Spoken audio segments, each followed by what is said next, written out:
Good afternoon, ladies and gentlemen. Welcome to the very last talk of this technical talk of this conference. Thanks for joining us here. What is the very last thing in software development? We code, we build, and in the very end, hopefully, we publish. So that's what this is all about.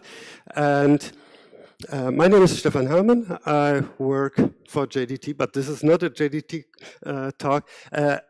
My paid job is with a company called GK Software, and there we build software for the retail business, in particular point of sale software, etc. And in fact, everything that I'm showing here is very much motivated by my work at that company, which is a company that pretty early on started using modeling techniques for their software. So in 2007, they started to use Xtext, which at that time was in version 0.7, which was quite adventurous.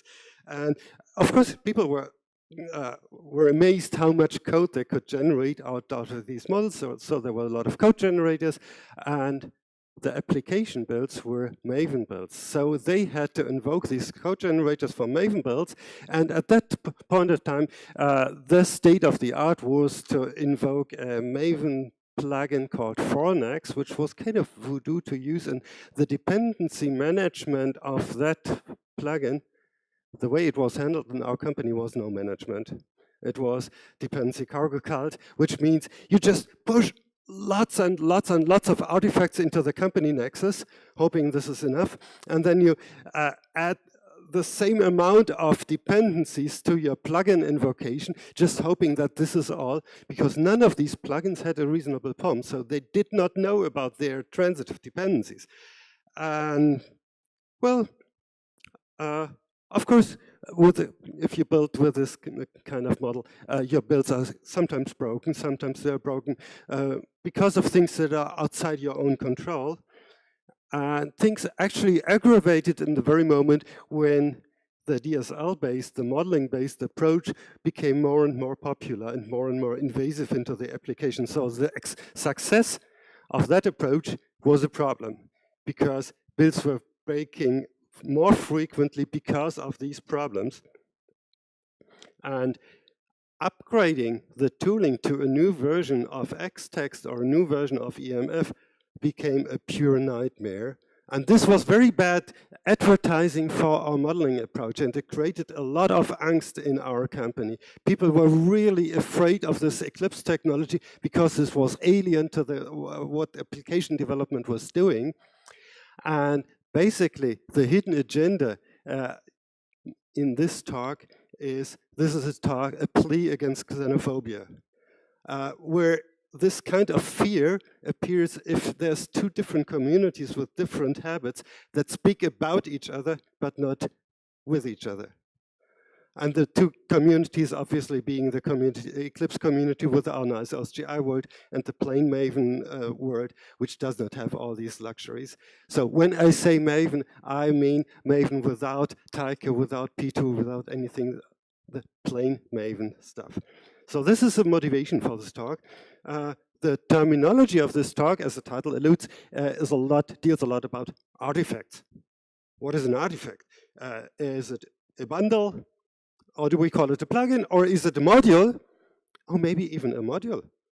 A heavily overloaded term, of course, and could be a feature, etc. So artifact is supposed to be kind of the generalized terms over all these kinds of things, tangible results of software development. This tells you this is going to be a relaunch talk. This is not a Java talk. I will not show a single line of Java code, which I really regret. I would really love to show you, for example, Java 13 coolness or something like that. This is not it. And I know many people would say, oh, that's cool stuff. Well, let's please keep talking about the Java code. The only way to answer this for this talk is to ask back, do you want your code to be consumed? If you want to make any benefit from that, you should actually care how things are being published. So talking about xenophobia also means talking about our own comfort zones. So we Java developers are very comfortable with writing Java code, and this is the real cool stuff, right? At Eclipse, we know that Java coding happens in a certain context, and so this Java code is embedded in what we call an OSGi bundle. We know that these are our modules, and we know that they have their dependencies, they export something, they require something else, so this is kind of our architecture. Yes, we are a little bit comfortable with that still. Outside that, in the next bubble, there's a system called P2, which back at some time, which I still vividly remember, was our pet peeve too. It had a lot of problems. It was a pain in the something to debug if a resolution didn't work. Things have improved, so we are kind of comfortable with knowing that P2 manages our metadata and does it for the purpose of provisioning. That's where the P comes from. And so you see that the bubbles get lighter and lighter, and we're getting less comfortable with these outer circles if we're really Java coders. And we know that the outermost circle is something where we actually have to build, yuck. And these are the things that break without any good reason. And so actually, I grew up with PDE build, which tells that I'm pretty old and still maintain one PDE build. Then came Buckminster, then came Tycho. So that's the kind of stuff that people in this community are more or less comfortable with. This is our comfort zone with different shades of comfort. The bad news is this picture is not shown to scale. It would be more realistic to show it like this. So first of all, everything that I spoke of is only a small portion of the world. Secondly, the Java coding, only a small portion of Java coding happens in the context of OSGi. A much bigger context with a much bigger community is this zone, which is not very comfortable to many of us, and this is governed by Maven. And Maven is now responsible for handling metadata, for provisioning, and for building. So there's no longer the distinction in into these three layers, but Maven has all of this built into. So this is a real word. I frequently hear people at Eclipse saying, well, our stuff is not intended to be consumed via Maven, so why should I care about Maven? That's a separate world. We have nothing to do with that business. Welcome to the real world. Your stuff is being used. More artifacts that we are building are used outside an OSGi context than we typically know of. It is just a fact. So there's no reason arguing whether it's intended like that stuff is being consumed. And so my answer to this is, well, let's just do it. Isn't it just all about jar files? We produce jar files, somebody else wants to consume them, and in order for this to work, we need to do one more step, not only produce, but also publish our jar files. Sounds easy. And the story, the remainder of this talk, just gives a few more details, admitting that there are a few issues that you need to think about when you do this. And in particular, the context of this talk is what we did with publishing exactly all the artifacts of the Eclipse platform plus Eclipse JDT plus Eclipse PDE. So, and this has been happening since Neon.2, but right now is the moment where the responsibility for this is being migrated towards Eclipse Relange, and so this is kind of the official thing now, becoming even more routine. And I'm just putting the cards on the table, what had to be resolved to get to this state.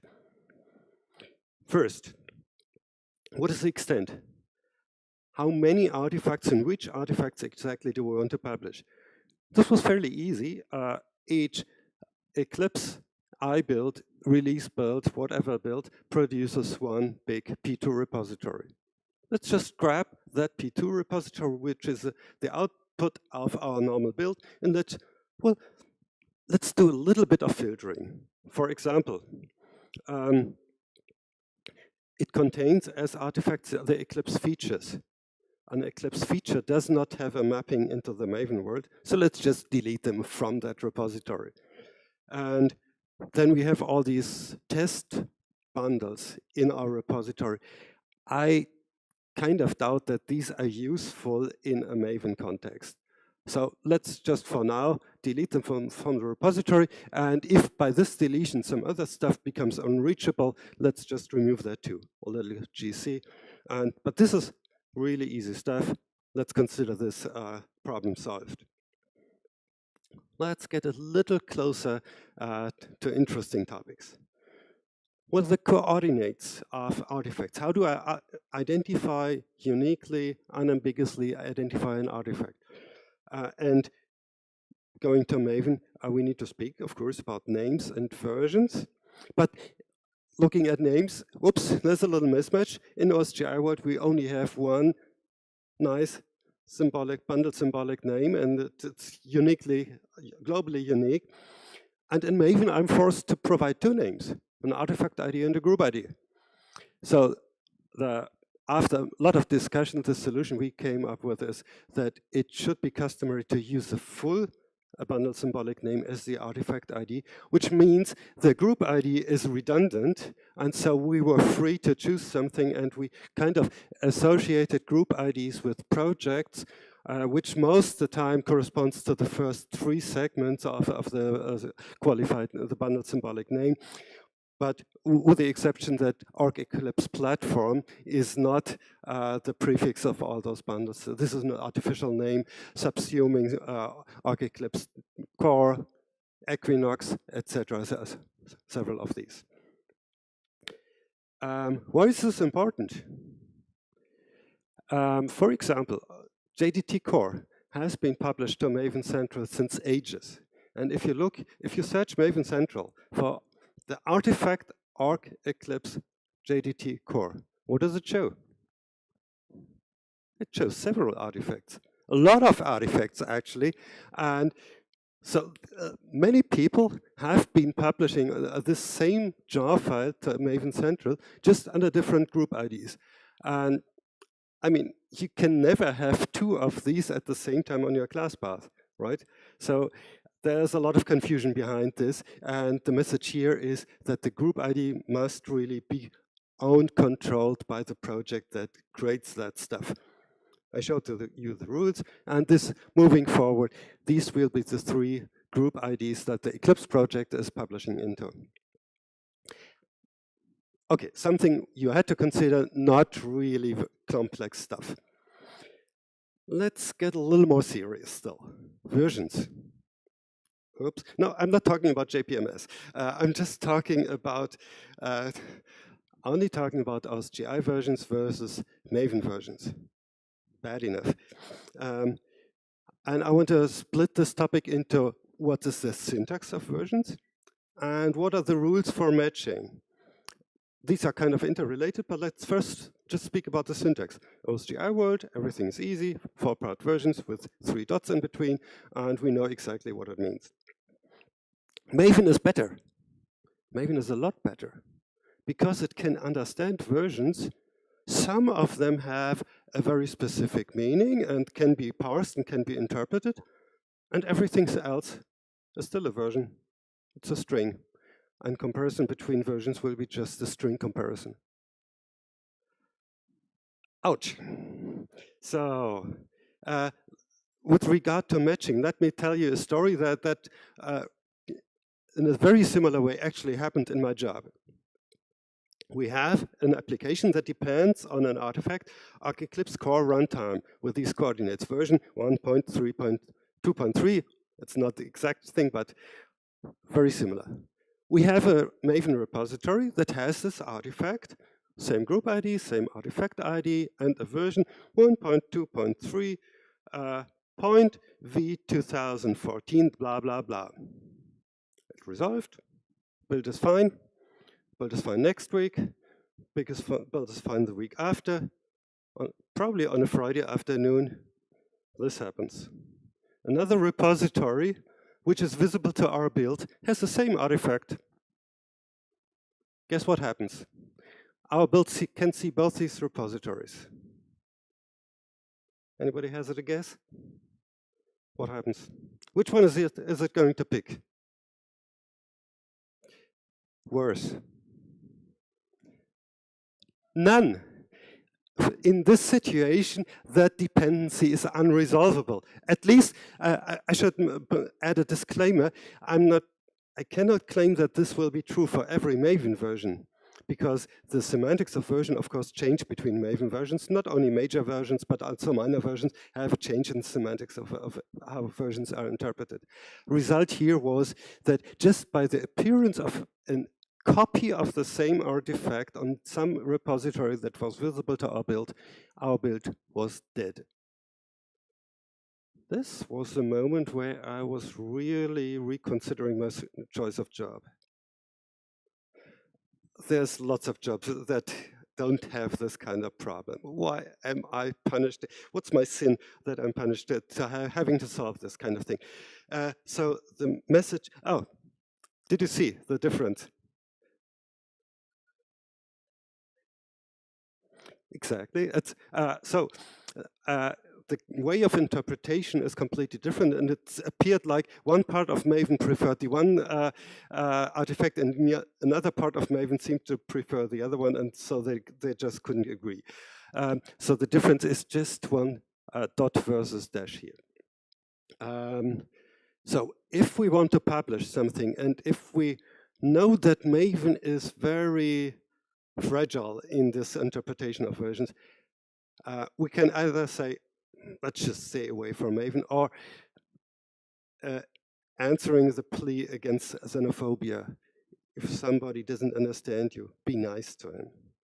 Be really, really nice, and only use those words which this foreigner probably can understand. Use a reduced language. And our conclusion here is that both worlds can understand three-part versions. And this motivated us to restrict our approach to only publish release versions of Eclipse. And then we just chop off the qualifier. We don't need it. If it's only a release version, it's still unique. But be aware, if we constrict ourselves to three-part versions, we still have dependencies to other things that may even have two-part versions. And it may even change between versions.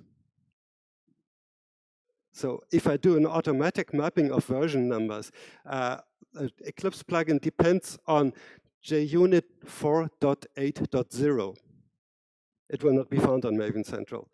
I have to define a dependency to JUnit 4.8. If I increase, I have to add the last segment again.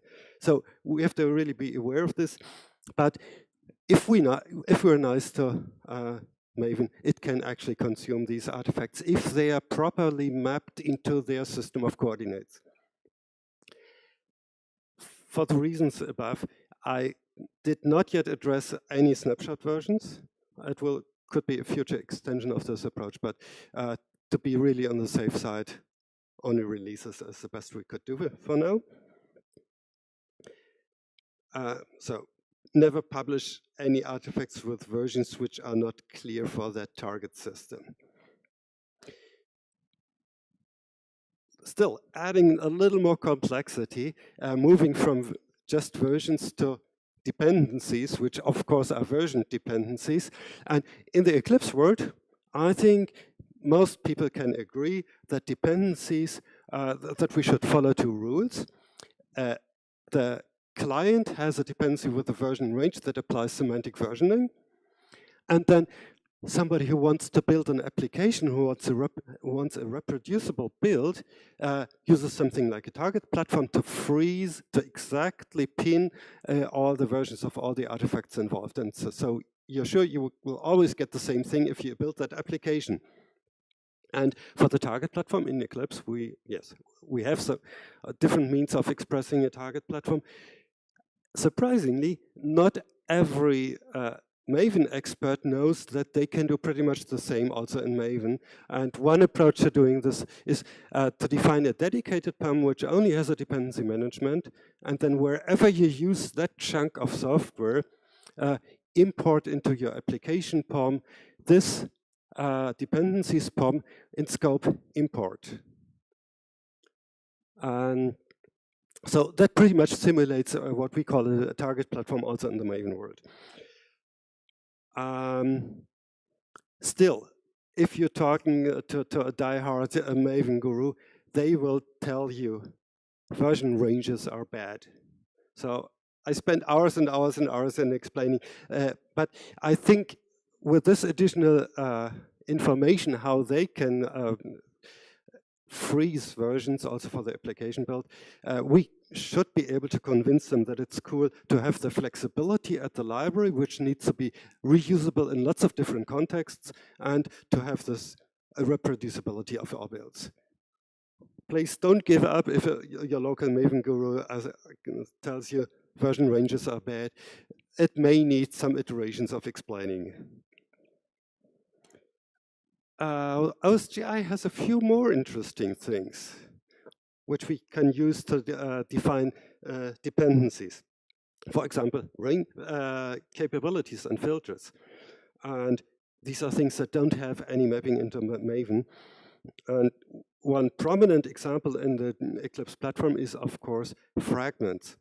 So let's have a look at what's happening with these weird fragments. We have a bundle that declares up.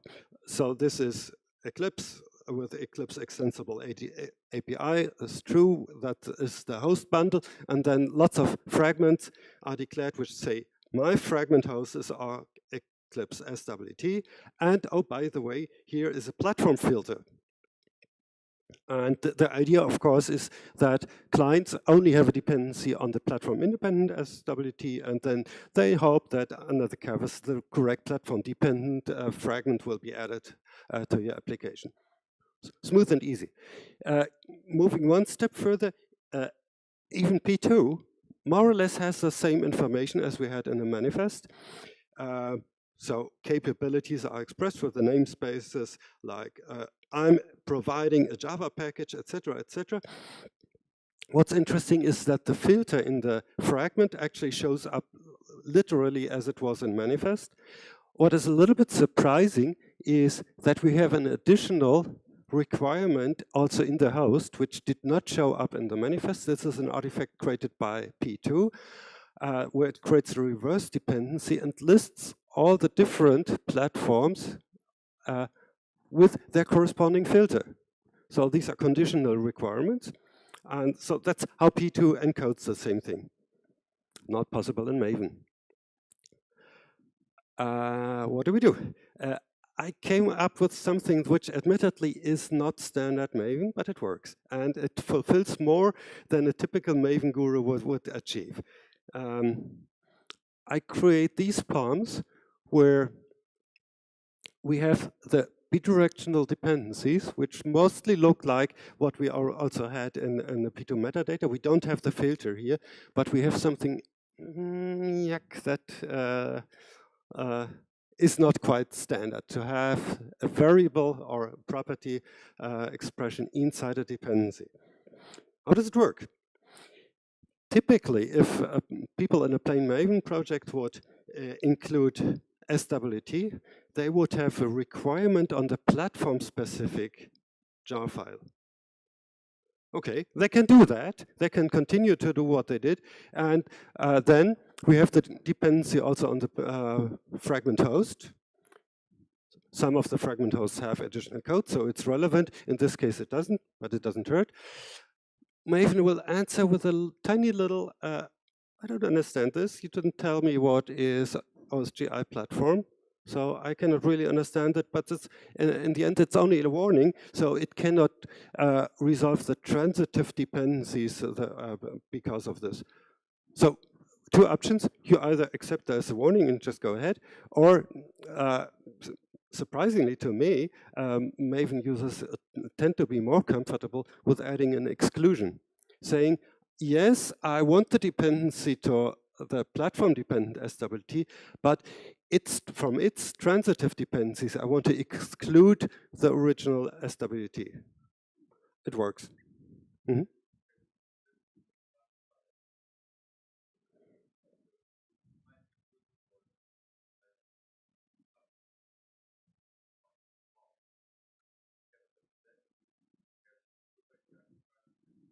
Mm-hmm.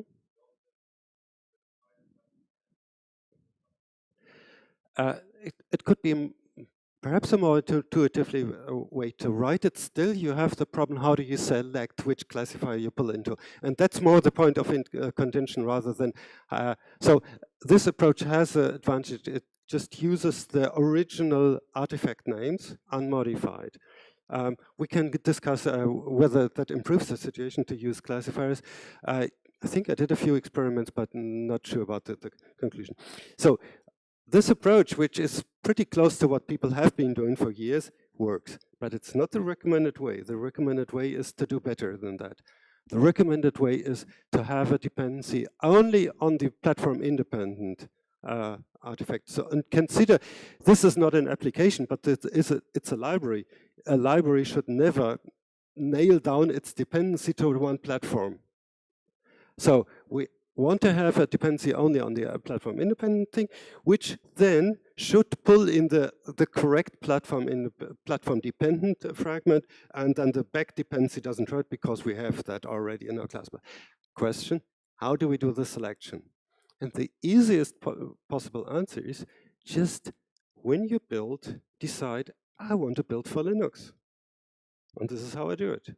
The Maven command sets the property. The property is available during resolution of dependency, and you're done. And it's only one property. All dependencies on SWT, direct, indirect, all dependencies will be resolved to the correct platform-dependent artifact. People will complain, promised. They will complain.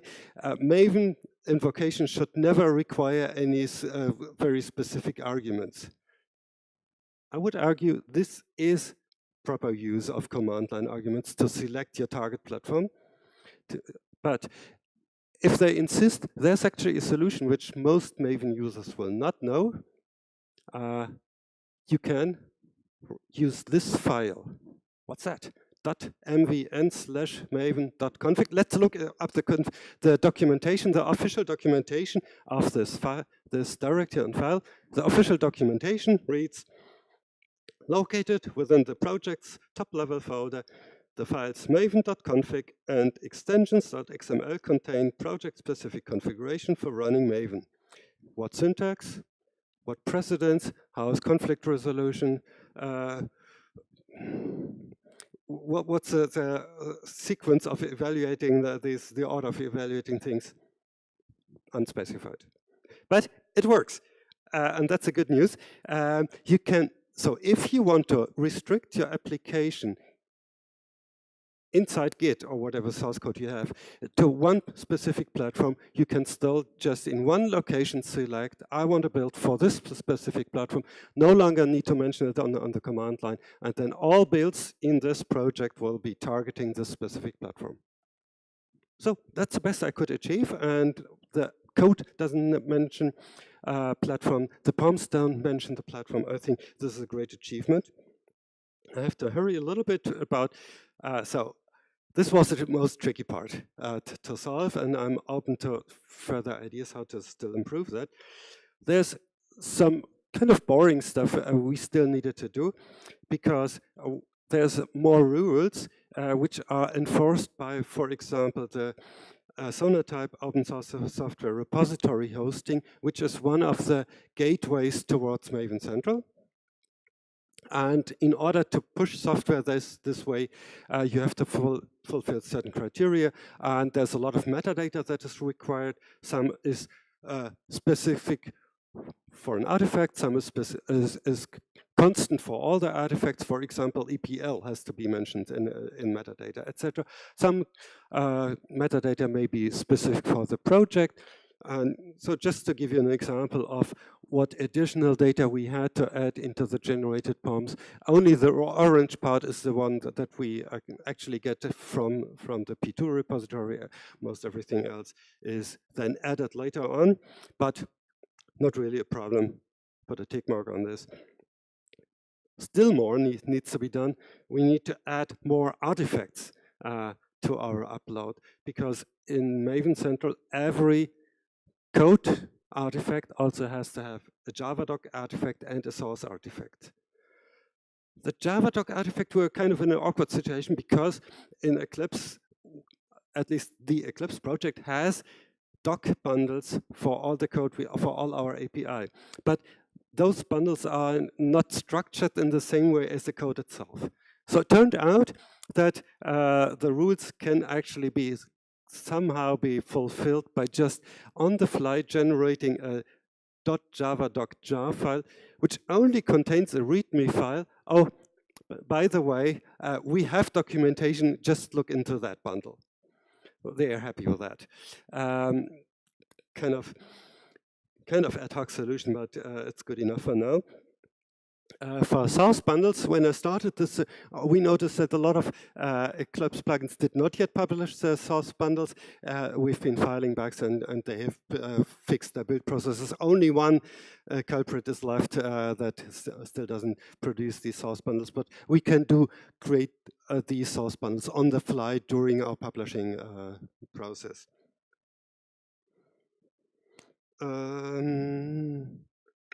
So now we are ready to sign, seal, deliver. We are close enough to the Maven world already so that now we can use a Maven plugin to do the actual upload. Before we can do it, we need to sign with the GPG keys, etc. And in the end, it is just one Maven invocation of the Go GPG sign and deploy file, which doesn't go to Maven Central. It sends our files into a staging repository of the Sonatype repository hosting, which is a nexus. And once all the files have been collected there, it has three nice buttons. We can say close, which means this staging repository is complete. Then the interesting part starts.